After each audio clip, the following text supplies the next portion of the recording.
Hello everyone. এই ব্লগটা একটু অন্যরকম। দেখতেই পাচ্ছ আমি হসপিটালে ভর্তি রয়েছি প্রায় 5 দিন, সরি, প্রায় 7 দিন মতো ভর্তি ছিলাম। আর এখানে মানে নার্স আমাকে খাবারগুলো খুলে দিচ্ছে, কারণ আমার দুটো হাত প্রচণ্ড ব্যথা। আমি খাবার খোলার মতো ক্ষমতা মানে ছিল না। তো এখানে আমি একটু ব্রেডের মধ্যে চিনি দিয়ে নিচ্ছি, তারপরে ওটাকে খাবো।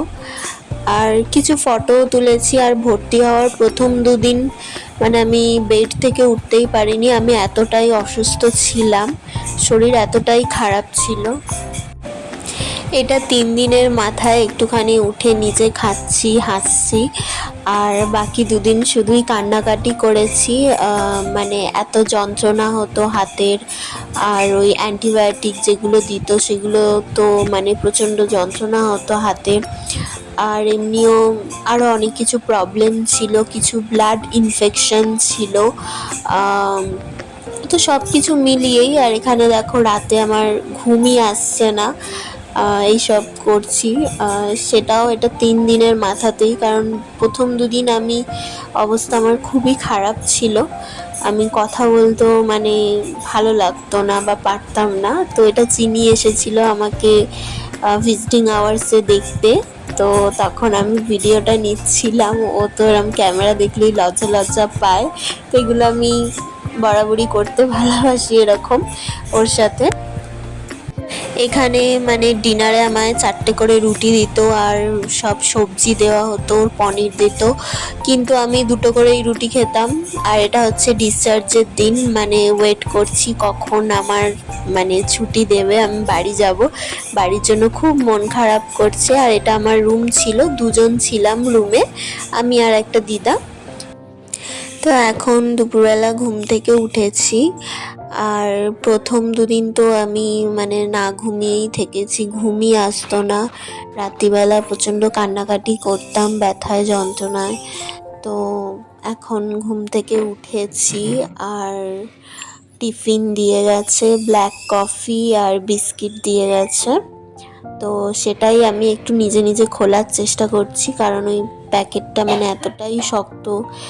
আর মানে আমি প্রথম 2 দিন একদমই খাবারটাও খুলতে পারতাম না, নার্সরাই খুলে দিত, ওদেরকে বললে ওরা খুলে দিত।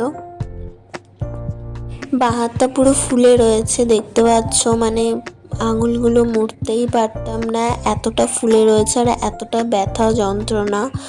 তো যখন মন যা চাইতো আমি সেটাই করতাম। যখন মন খারাপ লাগতো একটু কার্টুন দেখতাম। হ্যাঁ, আমি এখনও কার্টুন দেখি, ফেসবুকও করতাম। আর একটু করে এরকম ভিডিও নিয়ে রাখতাম ভ্লগে আপলোড করব বলে, যেটাতে ভালো মানে থাকতে চাইতাম আমি সেটাই করতাম। তো আমার হাজব্যান্ড সেটাই বলেছিল যে যেটা তোমার ভালো লাগবে তুমি সেটাই করবে। ওরও মন খারাপ লাগতো আমার জন্য, আমি বাইরে হসপিটালে ছিলাম। আর এখানে দেখো কফিটা আমি মানে অনেক দিন পর খোলার চেষ্টা করেছি, তাও গরম কফি পড়ে গেল অনেকটাই। অনেকটাই প্যাকেটটা এগুলো শক্ত করে মোড়া থাকে, তো ওটাই মানে খোলার চেষ্টা করছিলাম অনেক দিন পর। কারণ আমার হাতের অবস্থা যা ছিল মানে আমি খুলতেই পারতাম না, খাবার দাবার সবই নার্সরা খুলে দিত। তো এটা আমি ট্রাই করছিলাম, তাও কফিটা পড়ে গেল। বেশিরভাগটাই ডিসচার্জের দিন, কারণ ওই দিন তো পুরো একদম সুস্থ, বাড়ি আসার জন্য মানে ছটফট করছিলাম। তো বেশিরভাগ ভিডিওগুলোই ওই দিনেরই নেওয়া। বলে কি হবে, ওটা একটু থাইরয়েডের আবার আছে, সোয়াবিন খেতে আমাকে মানা না থাকলেও খেলে আসতে তো পারে। আমি মানে সোয়াবিনটা ঠিক পছন্দ করি না, একটু আধটু খেতেই পারি, এই নয় যে রোজের কথা আমি বলছি না। সপ্তাহে একদিন খেলে হ্যাঁ, সপ্তাহে 1-2 দিন ঠিক আছে। ও তারপর পেমেন্ট করতে চলে গিয়েছিল। আর তো দেন আমি বাড়ি চলে এসেছি। আর এখানে মানে আমার ডায়েট চার্টও দিয়ে দিয়েছে, কি কি খাওয়া দাওয়া আমাকে করতে হবে এইগুলো পুরো দিয়ে দিয়েছিল। হাই ফাইবার যুক্ত আর কি খাবার দাবার খেতে হবে। সবাই কেমন আছো? আশা করি সবাই খুব ভালো আছো। তো আমি হঠাৎই খুব অসুস্থ হয়ে পড়েছিলাম। হঠাৎ আমি বলবো না, প্রায় 1 মাস ধরেই আমি অসুস্থ ছিলাম। তো যেদিন আমি হসপিটালে ভর্তি হই তার 2 দিন আগে থেকে আমার মানে অসুস্থতা বেড়ে যায়। শরীরটা প্রচণ্ড খারাপ লাগছিল, এতটাই খারাপ লাগছিল যে আমি বিছানা থেকে উঠতে পারছিলাম না এবং কান্নাকাটি শুরু করে দিয়েছিলাম। তারপরে 2 দিন ধরে এরকম হওয়ায় আমি এমনি লোকাল ডক্টরের কাছে যাই, সেখানে ওষুধ খেয়েও আমার শরীর ঠিক হয় না। তো লোকাল ডক্টর উনি বলেই দিয়েছিলেন যদি এই ওষুধে না কমে তো তোমাকে কিন্তু হসপিটালে অ্যাডমিট হতে হবে। তো আমি একটু ভয়ে ভয়ে ছিলাম, টেনশানে ছিলাম। তো যেটা নিয়ে আমি টেনশানে ছিলাম, তো আমার মানে সেটাই হলো, আমাকে হসপিটালে ভর্তি হতে হলো। তো এখন আমি দেখো শ্যাম্পু করেছি, চুলটা ভিজে আছে তাই চুলটা শুকিয়ে নিচ্ছি, কারণ হসপিটালে থাকাকালীন 2টো হাতে চ্যানেল করা ছিল। তো যার জন্য আমি মানে স্নান করতাম, ওখানে নার্সরা গাটা মুছিয়ে দিত, কিন্তু আমি মানে শ্যাম্পু করতে পারতাম না।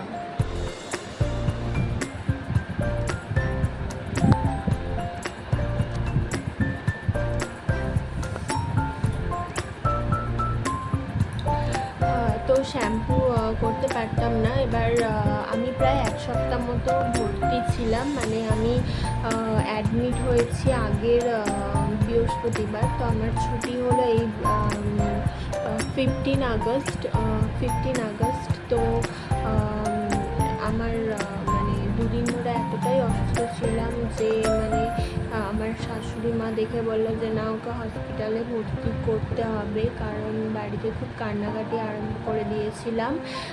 তো এখন মানে আমার হাজব্যান্ড যেদিন হসপিটালে ভর্তি হব সেদিনকে বাড়িতে ফোন করেছিল, বাড়িতে ফোন করে বাবাকে জানালো, বাবা চলে এলো বাইক নিয়ে। দেন আমার ননদ, বাবা আরও 3জনে মিলে আমাকে ওলাতে করে হসপিটালে অ্যাডমিট করে দিয়েছিল। তো আমাকে প্রথমে এমার্জেন্সিতেই নিয়েছিল, তারপরে ওখান থেকে কন্ডিশন বুঝে বলল যে ওকে কিন্তু হসপিটালে মানে অ্যাডমিট হতে হবে, মানে ওর কিন্তু মানে এমার্জেন্সিতে রাখলে ও কিন্তু ভালো হবে না। তো আমি ভর্তি হয়ে গেছিলাম।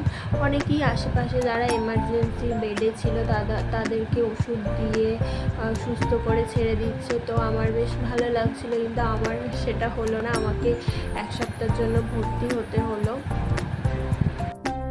তো যাই হোক, আমি ভর্তি ছিলাম ওখানে।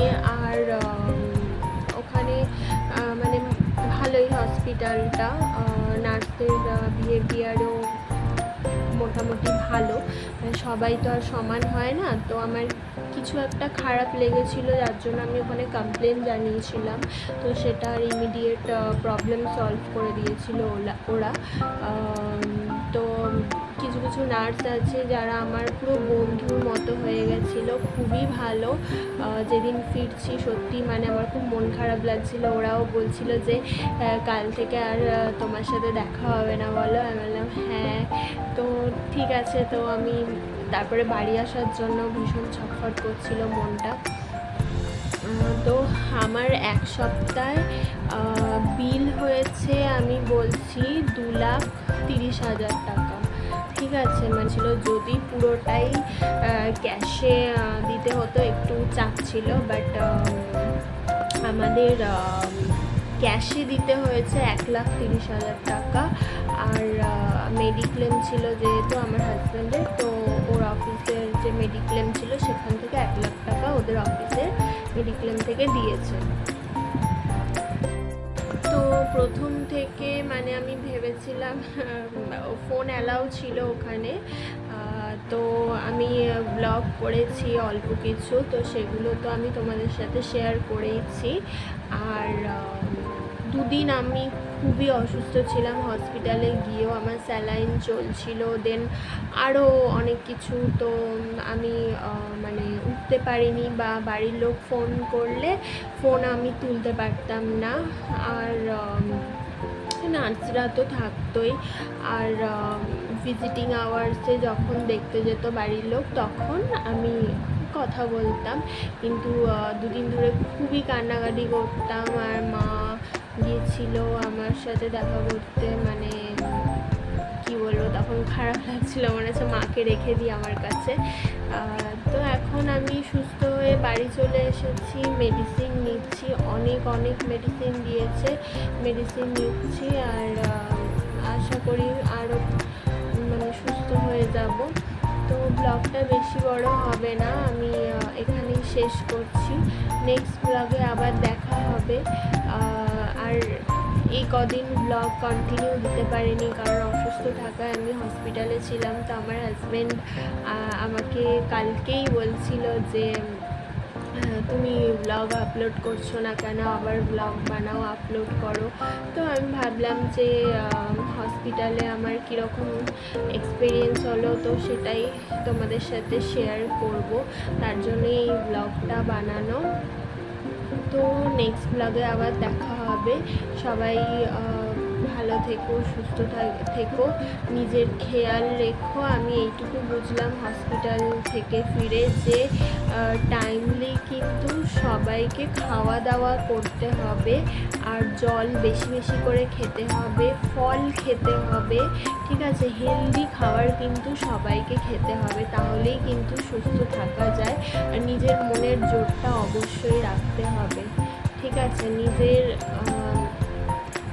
ভগবান যখন মানে মানুষকে কিছু রোগ দেয় বা অসুস্থতায় ভোগে, সেরকম কিন্তু শক্তিও যোগায় ভগবান।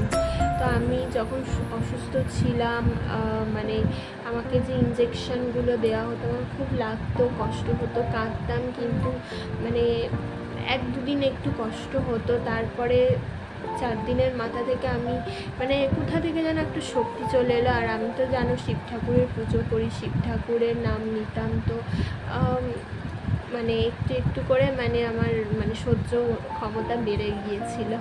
তা আমি প্রচণ্ড এমনিতে ভয় পাই। তো যাই হোক, সবাই ভালো থেকো, সুস্থ থেকো। নেক্সট ব্লগে আবার দেখা হবে। বাই।